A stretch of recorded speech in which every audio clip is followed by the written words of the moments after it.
우리가 지난 시간까지 여호수아 1장에서 5장까지 계속해서 우리가 보고 있지 않습니까? 오늘 본문의 5장의 내용은 절체절명 그리고 삶이 초과의 상황입니다. 왜 그러냐면 지금 이스라엘 백성들이 가나안 땅에 들어가기 위해 범람하는 요단강을 건너지 않았습니까? 건너와서 뭘 했습니까? 할례를 받았죠. 남자가 성기에 할례를 받으면 한 일주일 정도는 누워 있어야 됩니다. 그런데 그 당시에는 더 잔인하지 않았습니까? 돌칼로. 그러니까 제가 볼 때 최소한 열흘 이상은 누워 있어야 되지 않을까 생각이 돼요. 그런데 그런 상황 가운데 이스라엘 백성들이 어떤 걸 했습니까? 아직 그 상처가 아물기도 전에 그들은 유월절 예배를 드립니다. 가나안 땅의 첫 예배로 하나님께 영광을 올려 드립니다. 그럼 상상을 해보자고요. 우리가 믿음으로 범람하는 요단강을 건넜어요. 그런데 지금 상황에서는 상황이 또 바뀌었습니다. 어떻게 바뀌었습니까? 지금 할례를 받고 누워 있는데 만약에 여리고 눈앞에 있는 여리고 성들이 적들이 우리를 치기 위하여 달려 나오면 이스라엘 백성들은 사면초가 아닐까? 범람하는 요단강을 또 건너서 도망가든지 아니면 죽음을 맞이해야 되는 거예요. 이전에는 우리가 하나님의 능력으로 넘어왔지만 이제는 그게 내 삶을 가로막는 벽이 돼버린 거죠. 뒤로도 못 도망갑니다. 앞에는 철옹성 같은 여리고성이 버티고 서 있습니다. 현실적으로 이성적으로 우리가 그 상황을 보면 전투 불가능의 상황이지요. 이스라엘 백성들은 아무것도 할 수 없습니다. 이때 여호수아가 처음으로 정복해야 될 여리고성을 가까이 나아갈 때 다가오고 마주선 한 사람이 있습니다. 그게 누구입니까? 13절. 칼을 빼고 손을 들어 마주 서 있는지라. 여러분, 이 상황 이해가 되십니까? 여호수아가 여리고성을 향해 발걸음을 내디뎠는데 여호수아가 마주선 사람이 칼을 빼든 사람이 딱 서 있는 거예요. 그럴 때 여러분들 어떤 생각이 드시겠습니까? 여호수아가 보인 반응이 사실 오늘을 살아가는 그리스도인들의 삶의 반응과 크게 다르지 않아요. 그의 반응이 어떠했냐면 지금 여호수아가 뭐라고 묻냐면 너는 우리 편이냐 적의 편이냐 묻고 있죠. 당신은 내 편이냐 적의 편이냐. 무슨 말입니까? 칼을 들고 있는 당신은 우리 편입니까? 여리고 편입니까? 나를 죽이러 온 겁니까? 내 편 되어 나와 싸워주려고 온 겁니까? 여러분, 이 살다 보면 인간의 한계가 딱 이만큼인 것 같아요. 무슨 말인가? 우리는 평생 이분법 안에 갇혀 사는 것 같습니다. 어릴 때부터 조기 교육을 잘해서 우리는 아이들에게 뭘 묻습니까? 엄마가 좋아? 아빠가 좋아? 둘 다 좋다고 하면 뭐라고 물어봐요? 누가 더 좋냐고. 한 번 더 집요하게 묻지요. 기필코 내가 좋다는 얘기를 들어야 우리는 직성이 풀려요. 그런데 살다 보면 또 어떻게 생각하냐면 삶 속에서 네 편이냐 내 편이냐, 저 사람이 내게 이익이 되냐 손해가 되냐, 진보냐 보수냐. 그리고 그 프레임을 우리 신앙생활에도 가지고 오면 하나님이 내 편이냐 저 사람 편이냐. 내 편이면 내 소원을 들어주실 테고 저 사람 편이면 저 사람 기도를 들어주시겠지. 그런데 언제나 내 인생은 내 뜻대로 흘러가지 않아요. 하나님이 내가 원하는 대로 흘러가지 않는 인생으로 내 인생을 허락하시면 우리는 이렇게 말합니다. 하나님이 나를 사랑하지 않으시는가 봐. 하나님이 나와 함께하지 않으시는가 봐. 그러나 오늘 본문에 그런 유치한 어린아이와 같은 신앙의 질문을 하나님은 말씀을 통해 깨뜨리십니다. 성도 여러분, 기억하세요. 하나님은 우리 편 들어주러 이 땅에 오신 것이 아닙니다. 누구 편 들어주려고 오신 것이 아니에요. 하나님은 당신의 전쟁을 하기 위해 이 땅에 오셨습니다. 하나님은 이 땅에 우리 편 들어주러 오신 것이 아닙니다. 하나님은 이 땅에 복음, 죽어가는 영혼, 그리고 하나님 나라를 확장하기 위해 이 땅에 오신 줄로 믿습니다. 그런데 그 하나님의 놀랍고 광대한 계획과 섭리 가운데 우리는 그저 쓰임받는 존재일 뿐이라는 거예요. 그런데 우리가 어떤 착각을 하냐면 하나님이 오직 나만을 위해 존재하는 것처럼 착각한다는 거죠. 그리고 그 하나님이 내 뜻대로 안 되면 하나님이 나를 사랑하지 않는다고 단정 지어버리는 거예요. 그렇게 우리는 우리의 신앙 가운데 개념이 바뀌지 않으면 우리의 신앙이 성숙해지고 성장할 수 없습니다. 여호수아는 우리 편이냐 적의 편이냐라는 질문 앞에 여호수아 앞에 칼을 들고 서 있던 사람이 14절 뭐라고 대답합니다. 뭐라고 대답합니까? 그가 이르되 아니라 라고 대답해요. 아니라는 거예요. 누구 편도 아니라는 거예요. 나는 누구를 위해 왔다는 거예요? 나는 여호와의 군대 대장으로 지금 왔다. 우리말 성경으로 보면, 지금 개역개정이나 우리말 성경에 보면요, 이 아니라라는 강한 부정사가 그가 이르되 뒤에 나와요. 그가 이르되 아니라 이렇게 나와요. 근데 히브리어 원문에는 로라고 그래서 아니라라고 먼저 나와요. 여러분, 우리가 누군가 대화할 때 맞지 않는 말을 하고 내게 억울한 말을 할 때 우리 어떻게 합니까? 다른 말 먼저 하는 게 아니라 아니라, 그게 아니라 이렇게 하죠. 잘 공감 안 돼요? 자녀들과 대화할 때 생각해 보세요. 아우 답답해, 그쵸? 답답해하면서 아니라고요 이렇게 하잖아. 이런 것처럼 지금 군대 장관은 아니라는 거예요. 먼저 아니라, 네 편도 내 편도 아니라는 거예요. 나는 여호와의 군대 장관으로 왔다는 거예요. 여호수아는 여러 정황을 봤을 때 이런 착각을 했던 거예요.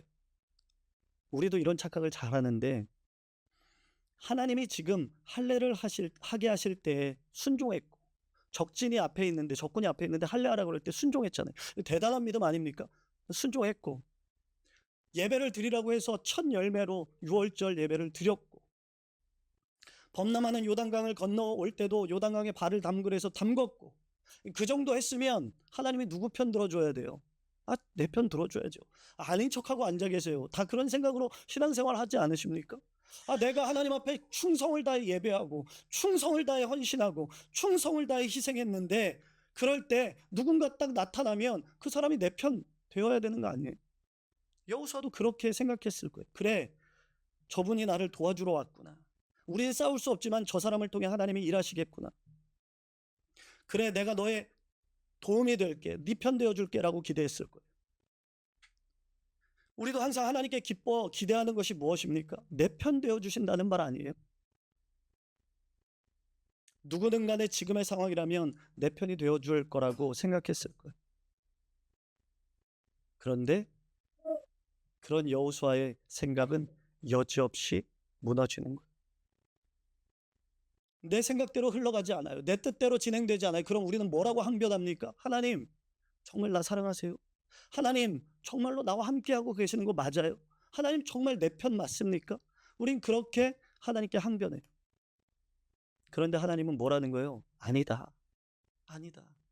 나는 네 편도 내 편도 아니다. 선언하시는 거예요. 여러분, 우리 인생에도요, 내가 뭔가를 간절히 원할 때 하나님이 아니라 그러면 그 말이 그렇게 차갑게 느껴질 때가 있어요. 그리고 그렇게 서운할 때가 있죠.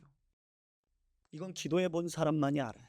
하나님께 간절히 기도해서 해본 사람만. 내 기도를 거절하시는 것 같아 서운할 때가 있어요. 나는 내 편이길 원하는데 하나님이 아니다 하시는 그 거절이 속상할 때가 있어요. 그런데 여러분, 그걸 기억하셔야 돼요. 하나님이 지금 아니라 하는 것이 거절이 아니에요. 더 성숙한 하나님의 동역자로 부르시는 초대인 줄로 믿습니다. 함께 하자는 거예요. 함께. 언제까지 네가 소원을 빌면 내가 들어주는 그런 소원의 수혜자로만, 어린아이 같은 신앙으로만 남아있을래? 그게 아니라 이제는 나와 함께 발맞추어 승리를 쟁취하자, 믿음의 길을 걷자 라고 초청하시는 거예요. 이게 무슨 뜻이냐면, 하나님은 누군가의 도움의 요청에 응답하시는 조력자가 아니시라는 거예요. 어떤 분이시냐면 인생의 모든 섭리를, 역사를 다스리시는 주권자이신 줄로 믿습니다. 주권자가 뭐예요? 주인이시오. 우리는 기도를 통해 하나님을 내 편으로 만들고 나의 문제를 해결하는 도구로 자꾸만 만들려고 그래요. 하나님, 이번 문제만 잘 해결하게 해주시면 하나님께 영광 돌릴게요. 하나님, 이번 프로젝트만 잘 넘기면 하나님 위해서 열심히 살게요. 여러분, 그럴듯해 보이죠? 천만에요. 이 안에는 어떤 욕망이 있습니까? 하나님을 내 도구로 쓰려고 하는 욕심이 탐욕이 들어가 있는 거예요. 제가 얘기하지 않았습니까? 오늘 청소년부가 일부 예배 드려서 둘째 아들이 어느 날 막 먹는 거예요. 얘는 장이 나닮아가지고 하루 먹으면 배탈이 금방 나요. 근데 그날따라 막 피자에 뭐에 막 먹었어요. 그리고 집에 와서도 엄마가 먹지 말라고 했는데 또 기어코 라면 하나를 부셔 먹어요. 그러더니 11시가 됐는데 막 우는 소리가 들려. 그래서 이 뭐야? 그랬더니 화장실에서 죽어요. 나 죽어요. 난 죽어요. 나 죽어요. 그러면서 나름 신앙생활 하니까 기도라는 거예요. 하나님, 나 이번에 배 안 아프게 해주시네. 진짜 다시는 진짜 안 먹을게요. 진짜 엄마 말도 잘 듣고 진짜 안 먹을게요. 여러분, 그 아이의 모습이나 우리의 모습이나 별반 다르지 않아요, 사실. 하나님 배 안 아프게 해주세요. 막 닭똥 같은 놈. 근데 나는 웃긴 거예요. 야, 너 그러고 또 먹을 거지? 진짜 안 먹을 거야, 진짜. 그게 한 4년 지났는데 지금 먹을까요, 안 먹을까요? 계속 반복하고 있어요. 먹고 배 아프고 먹고 배 아프고 어지간히 아프면 기도 안 해요 이제. 근데 진짜 아프면 기도해요. 그런 우리에게 하나님이 뭐라고 말씀하시는 거예요? 여호수아야, 착각하지 마. 내가 네 전쟁에 참전하는 게 아니야. 네가 내 전쟁에 지금 병사로 참전하는 거야. 이 전쟁의 대장은 나야. 여러분, 우리의 기도 제목을 점검하세요. 하나님, 왜 내 편 안 들어주세요? 라고 따지지 마세요. 하나님은 당신의 편이 되어주지 않으세요. 대신 하나님은 당신의 사역과 하나님의 이 계획하심 가운데 하나님 편으로 우리를 지금 끌어당기고 계신 줄로 믿습니다. 그럴 때 우리는 순종의 자리에 서면 되는 거예요. 내가 중심이고 하나님의 도구인 신앙은요, 아무리 오랜 세월 신앙생활해도 그 신앙에 능력이 없습니다. 힘이 없습니다. 하나님이 중심이고 내가 하나님의 도구가 될 때, 그때 하나님은 여리고성을 무너뜨리는 하나님의 역사가 시작되는 줄로 믿습니다. 우리 그걸 믿는 존재들인 거예요. 그럴 때 뭐라고 기도가 우리 안에 터져 나오는 줄 아십니까? 하나님, 내 뜻대로 마옵시고 아버지 뜻대로 하옵소서. 내 인생의 주관자는, 전쟁의 대장은 하나님이신 줄로 믿습니다. 맡깁니다. 이 고백이 내 안에 터져 나오는 거예요. 이 고백을 하는 것이 내가 하나님 편에 서 있다는 증거인 것입니다. 어떤 청년이 취업을 놓고 기도해요. 하나님, 이번에 대기업에 붙게 해주세요. 그때 제가 분당에서 사역할 때인데 그 친구가 삼성을 지원했을 때요. 하나님, 이번에 삼성 붙게 해주세요. 그러면 여기 붙게 해주시면 하나님께 영광 올려드릴게요. 정말 하나님을 위해 살게요. 내가 봐도 안 믿기는데 하나님이 보실 때 믿어질까? 하나님이 내 편이 아니, 그런데 그 청년 어떻게 됐을까요? 떨어졌어요. LG도 떨어지고. 그러면 하나님이 이 청년 편 아닌 겁니까? 우리가 그런 게 있어요. 남한테 얘기할 때는 야, 그래도 하나님 네 편이야. 내가 떨어지면 하나님이 내 편이 아닌가. 그런데요, 놀라운 일이 벌어졌어요. 나중에 그 청년 중소기업에, 중견기업에 취업을 했는데 아주 탄탄한, 나중에 보니까 그때 당시에 삼성이 구조조정 하면서 그 분과에 몇 명들이 조기 은퇴를 하면서 좀 조정이 좀 있었다 그러더라고요. 그러니까 하나님은 그 청년을 더 탄탄하고 그 청년에게 맞는 곳을 허락하시고 인도하셨다는 거죠. 내 편 들어주세요가 아니라, 그래서 응답받기 위함이 아니라 하나님, 기도의 방향을 바꾸라는 거예요. 하나님, 제가 어디 있어야 되겠습니까? 하나님, 내가 하나님 편에 서는 것이 무엇입니까? 저를 하나님의 뜻 가운데 세워주십시오. 그렇게 기도하는 자는 어떠한 상황 속에 있어도 그 상황을 넉넉히 이기는 줄로 믿습니다. 왜냐하면 하나님이 대장 되시니까. 군대 대장의 정체를 깨닫는 순간, 그렇게 깨닫는 순간 여호수아의 행동을 보십시오. 14절입니다. 14절 한번 읽어볼까요? 시작.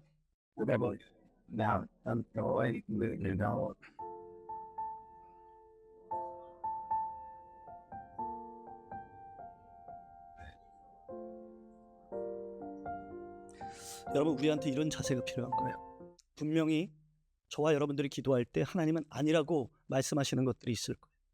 그럴 때 여호수아가 어떻게 합니까? 바로 땅바닥에 엎드려 이마를 맞대고 군대 장관을 맞이합니다. 항복하는 거죠. 항복하는 거예요.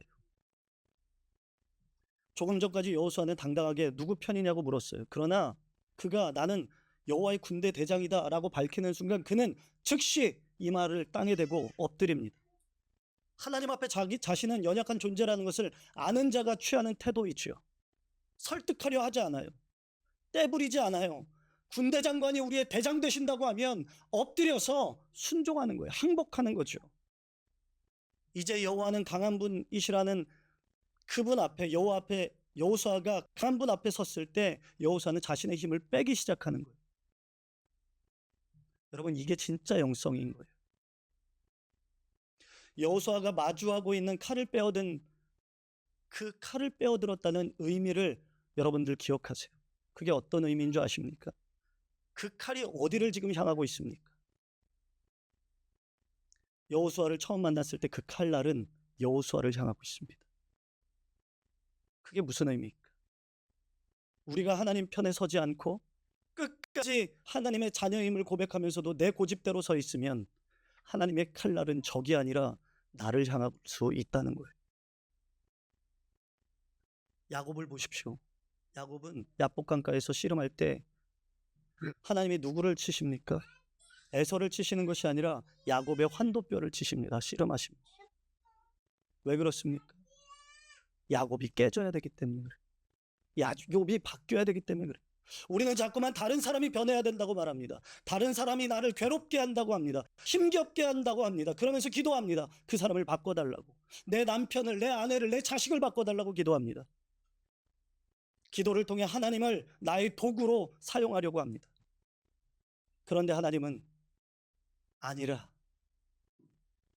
내가 하나님 편에 서야 된다고 말씀하시는 겁니다. 하나님 앞에서 힘을 빼고 항복하라고 말씀하시는 겁니다. 여호수아가 엎드렸다는 것은 항복의 의미죠. 내 생각, 내 전략, 내 자존심, 그것들을 내려놓고 하나님 앞에 납작 엎드려져 말씀 가운데 순종하겠다는 결단인 겁니다. 그럴 때 여호와의 군대 장관의 칼끝은 여호수아가 아니라 여리고를 향하게 됩니다. 사랑하는 성도 여러분, 우리가 분명히 할 게 있습니다. 하나님의 말씀 앞에, 그리고 그 말씀을 붙들고 세상에 살아갈 때에 내가 세상 가운데 엎드리는 것이 비참한 굴복이 아닙니다. 내 자존심이 망가지는 것이 아닙니다. 그것은 가장 안전한 하나님의 품으로의 피신인 줄로 믿습니다. 내가 서 있을 때는 내 등을 내가 지켜야 되지만 내가 하나님 앞에 납작 엎드려지면 나를 하나님이 지키시는 줄로 믿습니다.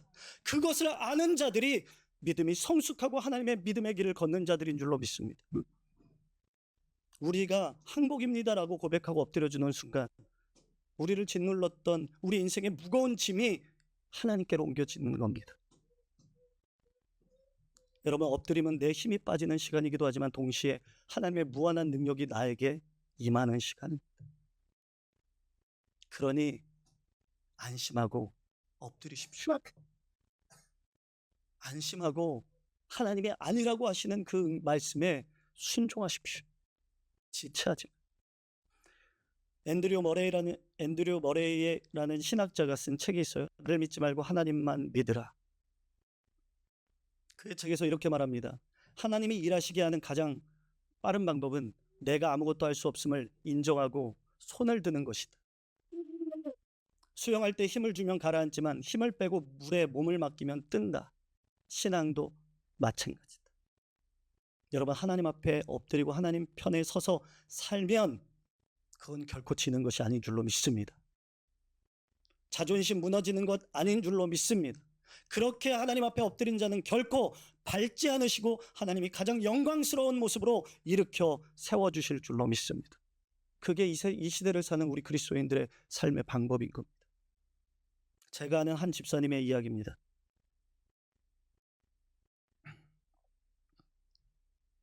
이분이 분당에서 중소기업을 운영하시는 분이었는데 이분이 사업을 참 열심히 하는 분이었어요. 그런데 어느 날 두 곳에 이제 대금을 못 지불하면서 연쇄적으로 그 기업이 힘들어졌어요.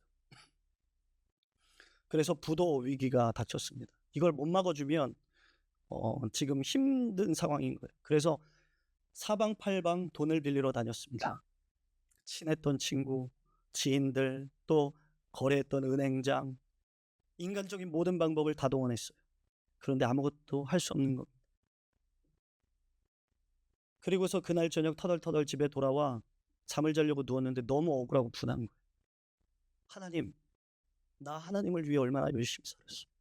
나 새벽 예배도 안 빠졌잖아. 나 모든 공예배 다 드리고 얼마나 헌신했어. 그리고 하나님 이 기업도 얼마나 정직하게 했습니까? 도대체 나에게 왜 이러십니까? 그런 마음이 확 울분이 치솟으면서 너무 억울해서 밤잠을 설치고 새벽에 교회로 달려왔습니다. 하나님한테 따지려고. 그래서 강대상 밑에 엎어져서 하나님께 따지려고 눈을 감는 순간 하나님이 이런 감동을 주시더래요. 야, 네가 사람들 찾아다닐 때 사람들한테 다 푸념하고 다 그렇게 손 내밀 때 그때는 내가 일할 틈이 없었다.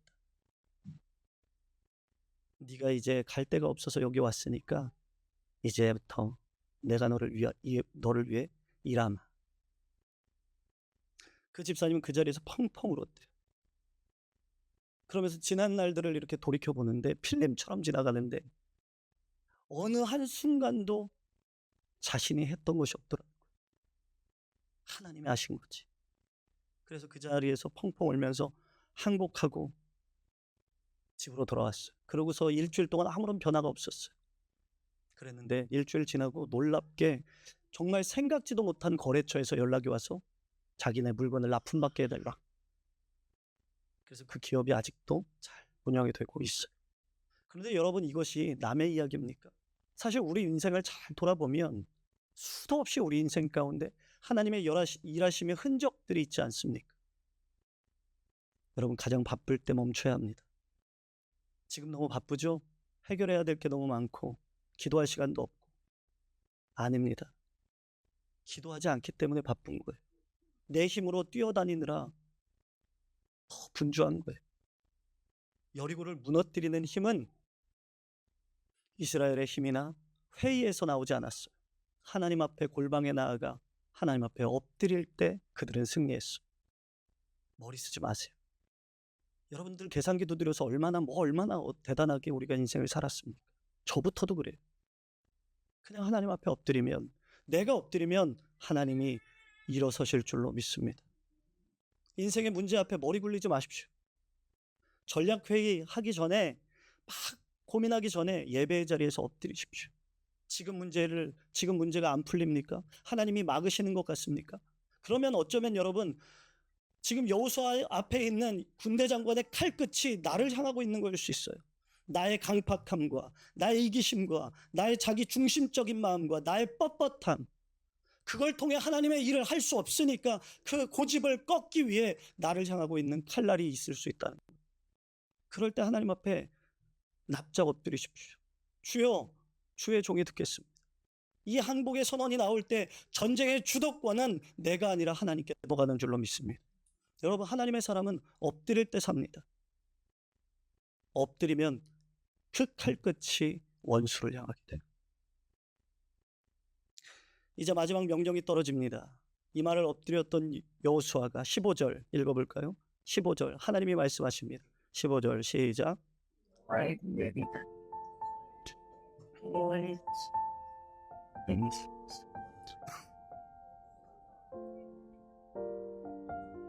왜 갑자기 이마까지 엎드리고 항복 선언한 여호수아에게 신발을 벗으라고 하는가? 그 당시 고대 근동에서는 신발을 벗는 행위는 노예라는 인정이고, 또 전쟁터에서 신발을 벗으라는 건, 여러분 같으면 전쟁터에서 신발 벗으시겠습니까? 못 벗죠. 왜냐하면 맨발로 어떻게 싸웁니까? 여기에는 영적인 두 가지 의미가 있어요. 내 신을 벗으라라고 하는 여호수아에게 첫째는 권리를 포기해라. 정말로 네가 나와 함께 동역자로 가길 원하면 네 권리를 포기해라. 고대 사회에서 신발은 자유의 상징이었습니다. 노예는 신발을 신지 않았다고 합니다. 즉, 내 발에 신을 벗으라는 말은 이제 네 인생의 주인은 네가 아니라 나다. 너는 나의 종이다라는 의미입니다. 이 전쟁의 소유권은 이제 나에게 있다는 거예요. 하나님은 여호수아에게 지금 이렇게 묻는 겁니다. 맨발로 나와 함께 뛸 수 있겠니? 네 자존심 가지고, 네 계획 가지고, 너 하고 싶은 거 많은데 그거 다 내려놓고 나와 함께 순종하며 내 명령에 내 자존심까지도 내려놓고 네가 생각하는 세상의 안전장치들까지 다 버리고 순종으로 나와 함께 갈 수 있겠니? 요청하시는 거예요. 그 요청 앞에 네, 주님, 아멘 하고 화답할 수 있는 우리가 되길 바랍니다. 여러분, 저와 여러분이 이 말씀 앞에 깨져야 할 줄로 믿습니다. 우리는 수십 년을 신앙생활을 합니다. 나의 권리를 포기해야 된다는 말씀을 수십 번도 많이 들었음에도 불구하고 여전히 결단하지 못하고 우리는 나의 힘과 능력과 내 자존심을 자꾸만 내세우며 순종하지 못합니다. 그러면서 하나님 앞에 여지없이 때를 씁니다. 어떤 때를 씁니까? 순종하지 못하겠으니 자꾸만 하나님이 내 편 되어 달라고. 내가 하나님 편에 서는 것이 아니라 하나님이 내 편 되어 달라고 우리는 매일매일 때를 씁니다. 말씀을 준비하는데 제 마음속에 깊은 곳에서 제가 용서하지 못한 사람들에 대한 생각들이 올라왔습니다. 그러면서 저 또한 고집부리고 있음을 깊이 깨닫게 되었습니다. 하나님은 언제나 말씀 앞에 십자가에 매단 그들도 용서하신 주님이 너 또한 용서라고 말씀하시는데, 저는 저의 자존심과 저의 생각과 저의 스스로의 잘했다는, 나는 문제없다는 합리화를 하며 내 고집을 가지고 언제나 살아왔음을 고백합니다. 참 쉽지 않더라고요. 그것들을 하나님 앞에서조차 고백하는 것이, 인정한다는 것이 쉽지 않았습니다. 그렇게 고집 부리고 있는 제 자신을 발견합니다. 그러면서 이제는 결단할 때가 됐구나, 순종할 때가 됐구나라는 마음을 주시더라고요. 그렇기 때문에 여러분, 이제는 미루지 말고 결단하고 순종할 때입니다. 내가 하나님 편에 서야 됩니다.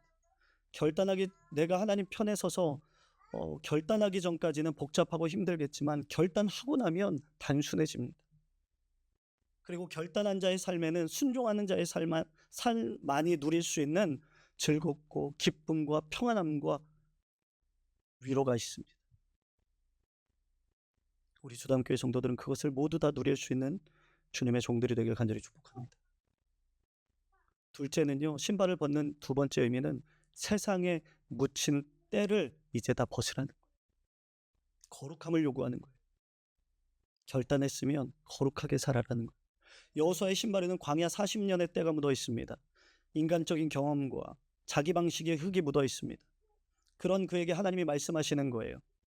내가 일하는 곳은 거룩한 곳이다. 내 인간적인 경험과 내가 의지하던 세상의 방식과 그 더러운 신발을 신고서는 이제는 내 거룩한 정쟁에 동참할 수 없다. 너의 삶을 거룩하게.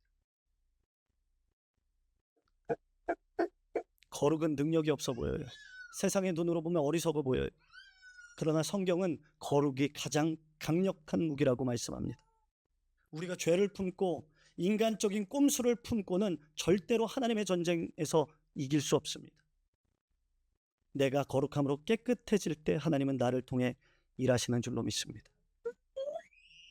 성도 여러분, 우리가 신앙생활을 그토록 열심히 하는데 왜 능력이 나타나지 않고 우리의 기도가 허공을 칩니까? 여전히 내 신을 신고 있기 때문에. 내가 왕년에 이 정도 했는데, 내가 왕년에 이만큼 안 해봤어? 내 경험상 이건 안 돼. 내 자존심 못 굽혀. 이 신발을 신고는 여리고를 절대 무너뜨릴 수 없어.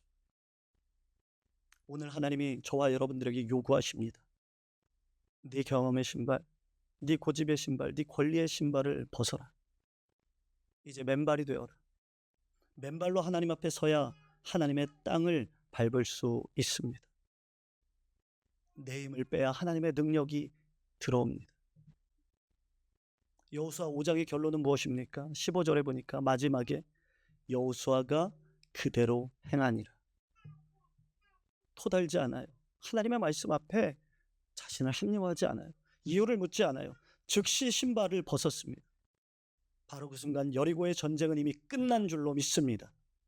성경상, 시간상 성벽은 6장에서 무너지지만 이 전쟁의 영적인 승리는 이미 여호수아가 신을 벗고 순종할 때 확정된 줄로 믿습니다. 여러분, 인생의 전쟁터에서 두려워 떨고 계신 분 계십니까? 누가 내 편인가? 매일매일 저 사람은 내 편인가? 저 사람은 내게 이익이 되는가? 그런 거 말고 나는 지금 하나님 편에 서 있는가를 묻는 우리가 되길 바랍니다. 오늘 이 시간 신발을 벗는 것이 두려운 분들이 계십니까? 신발 벗으면 내 맨발이 상처 입을까 봐, 혹은 내 권리를 포기하면 내가 우습게 보이고 손해 볼까 봐 망설여집니까? 기억하세요. 하나님은 우리의 것을 빼앗기 위해 오신 것이 아니라 우리에게 우리가 생각하지 못한 것까지 더 좋은 것을 위하여 주시기 위하여 우리를 동역자로 부르시는 줄로 믿습니다. 그러니까 우리의 한계로 잡고만 하나님의 능력을 제한하지 말았으면 좋겠습니다. 나를 죽기까지 사랑하신 그 하나님의 사랑을 믿는다면 지금 여러분의 자리에서 신을 벗고 하나님의 은혜를 경험하길 간절히 축복합니다.